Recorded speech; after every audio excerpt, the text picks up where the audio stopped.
Doctor Seenu Ramasamy தன்னோட wifi பிரிய போகிறதா அஃபீஷியலாக கன்ஃபார்ம் பண்ணியிருக்காரு. டாக்டர் சீனு ராமசாமி, ஜிஎஸ் தர்ஷனா இவங்க 2 பேருக்கும் மேரேஜ் ஆகி கிட்டத்தட்ட 17 வருஷம் கம்ப்ளீட் ஆயிருச்சு.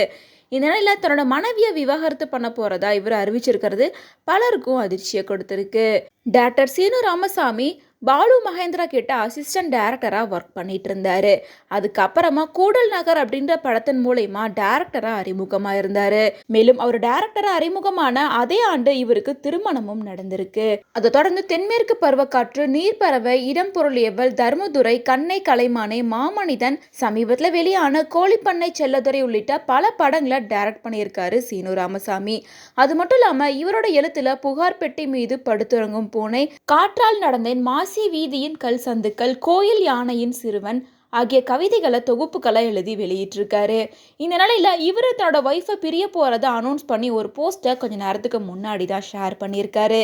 அந்த போஸ்ட்ல அவர் என்ன சொல்லியிருக்காருன்னா, நானும் என்னுடைய மனைவியான ஜிஎஸ் தர்ஷனாவும் எங்களோட 17 வருட திருமண வாழ்விலிருந்து விடைபெறுறோம். இது நாங்கள் 2 பேரும் சேர்ந்து எடுத்த முடிவு தான்.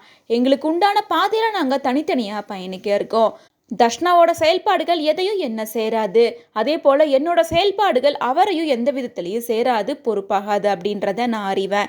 இதை எல்லாரும் தெரிஞ்சுக்கணும். மேலும் இந்த பிரிவுக்கு உதவும்படி சென்னை உயர்நீதிமன்றத்தை நாங்கள் நாடியிருக்கோம். இருவரின் தனிப்பட்ட இந்த முடிவுக்கும் அதன் உரிமைக்கும் மதிப்பளிக்கும் தங்களின் வாழ்த்துக்களுக்கு எங்களோட ஊக்கம் அப்படின்னு சொல்லிட்டு இந்த போஸ்டை கொஞ்ச நேரத்துக்கு முன்னாடி தான் ஷேர் பண்ணியிருக்காரு.